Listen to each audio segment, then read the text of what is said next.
आत्ता जर आपण स्थिती बघितली तर सांगली जिल्हा परिषदेमध्ये एक हाती सत्ता येण्याची शक्यता कोणाचीही दिसत नाही. कुणी किती जरी सगळेजण एकमेकाच्या पक्षाच्या ताकदीचा अंदाज घेत असले आणि दावा करत असले तरी सांगली जिल्हा परिषदेमध्ये एक हाती सत्ता येण्यासारखी कुठल्याही पक्षाची परिस्थिती नाही, ही वस्तुस्थिती आहे. म्हणजे निवडणुकीच्या अगोदरच ही वस्तुस्थिती मी धाडसानं मांडतोय.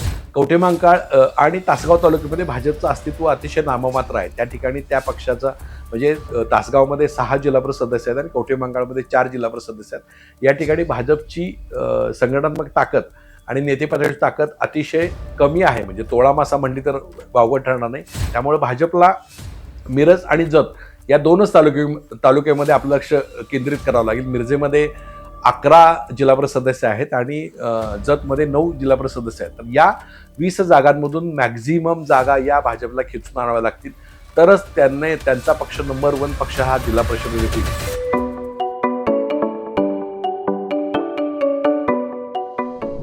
नमस्कार, मी हनुमंत मोहिते, हनुमंतमोहिते.सोनेरा या माझ्या यूट्यूब चॅनलमध्ये सर्व प्रेक्षकांचं स्वागत आहे.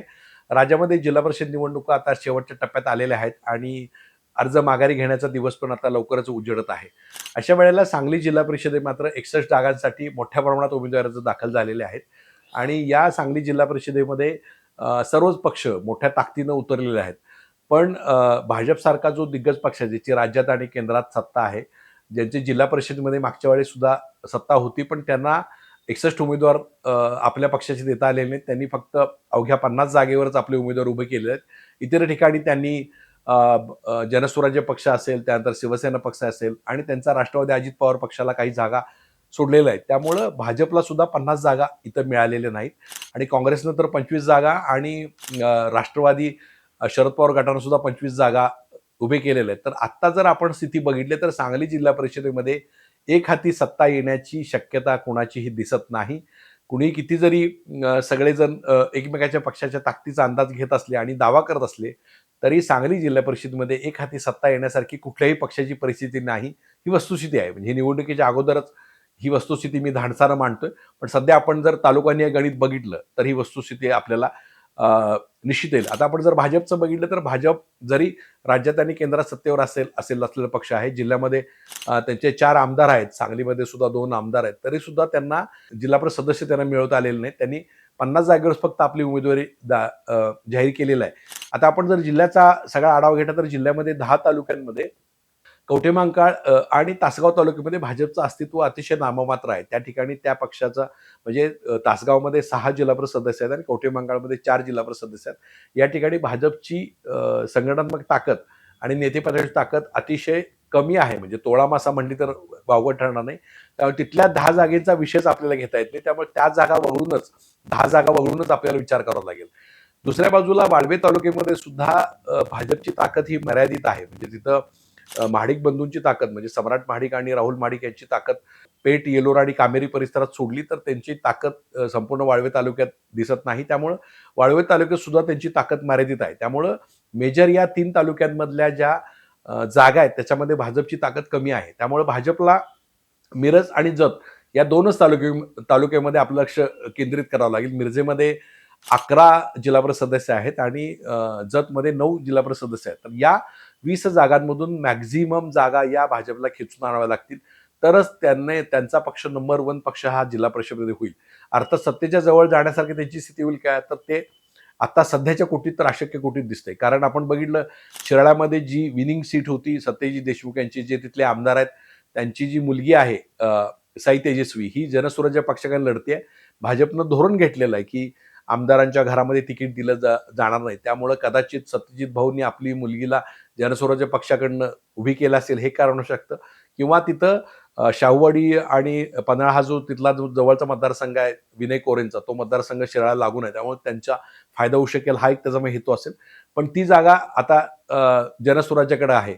त्यानंतर आपण पाहिलं तर परुसकडे गावमध्ये मागच्या वेळेला भाजपनं चांगलं यश 3 आणि 3 6 जागेवर मिळालं होतं. पण यावेळेला मात्र पलूस नगरपालिका विश्वित कदमांनी घेतल्यामुळं आणि तिथं देशमुख बंधू आहेत, ते पृथ्वीराज देशमुख आणि आपले संग्राम देशमुख यांच्यामध्ये मनोमिलन खरोखरच झालाय का, ते जर असेल आणि त्यांचं मग प्रत्यक्षात ग्राउंडला काय होणार, तिथे शरद लाडे यांची सुद्धा भूमिका निर्णायक आहे. तर तिथं विश्वित कदम मोठ्या ताकदीने यावेळेला निवडणूक लढवत आहेत. तिथं विशाल पाटील आणि विश्वित कदम यांनी चांगली मोर्चेबांधणी केलेली आहे आणि कदम कुटुंबातले स्वतःच घरचे उमेदवार असल्यामुळे तिथं ताकद लावतीलच ते. त्यामुळे भाजपला तिथं जागा काढण्यासाठी मोठी कसरत करावी लागेल. त्यानंतर आपण बघितलं खानापूर आटपाडीमध्ये सुद्धा तिथं शिवसेनेचं प्राबल्य आहे. खानापूरमध्ये तर शिवसेनेचं प्राबल्य आहे. भाजपला तिथं मोठी कसरत करावी लागेल. आटपाडीमध्ये सुद्धा ज्या चुका होत्या त्या विरोधकांनी आता दुरुस्त केलेल्या आहेत. म्हणजे ज्या वेळेला तिथं तानाजी पाटील असतील आणि राजेंद्रनाथ देशमुख असतील, तर यांनी युती न करता तिथं निवडणूक नगरपालिका लढवली होती. पण यावेळी मात्र त्यांनी ही चूक नगरपालिकेची टाळलेली आहे.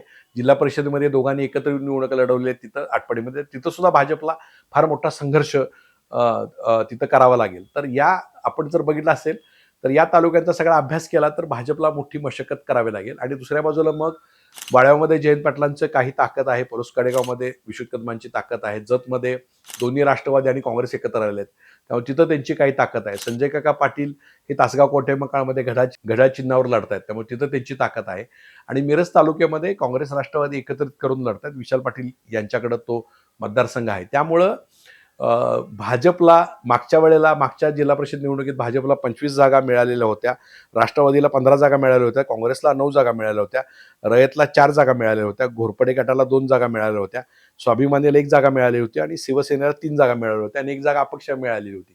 आता यावेळेला घोरपडे गट आणि संजय काका गट आहे हा आता राष्ट्रवादीकडून उभा राहतोय. रयत क्रांती होती ती आता भाजपच्या चिन्हावर किंवा तिथं बागडीमध्ये उभा राहते. त्यामुळं रयतचे जे 2 बंधू होते आपले सम्राट महाडिक आणि राहुल महाडिक हे आता भाजप बरोबर आहेत. त्यामुळं बरीच जुनी नवी समीकरणं ही बदललेली आहेत. त्यामुळं आता नेमकं काय होईल आपल्याला पाहायला लागेल. पण हे जर पाहता तर ही त्रिशंकू अवस्था होईल, सगळीकडं खिचडी होईल आणि एकटे कोणत्याही पक्षाला बहुमत मिळणार नाही.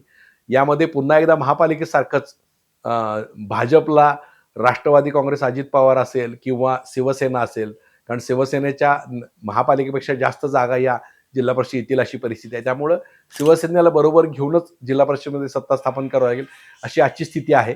त्यामुळं यामध्ये जो एकहाती सत्ता आहे हा विषय सध्या तरी सांगली जिल्हा परिषद निवडणुकीत दिसत नाही.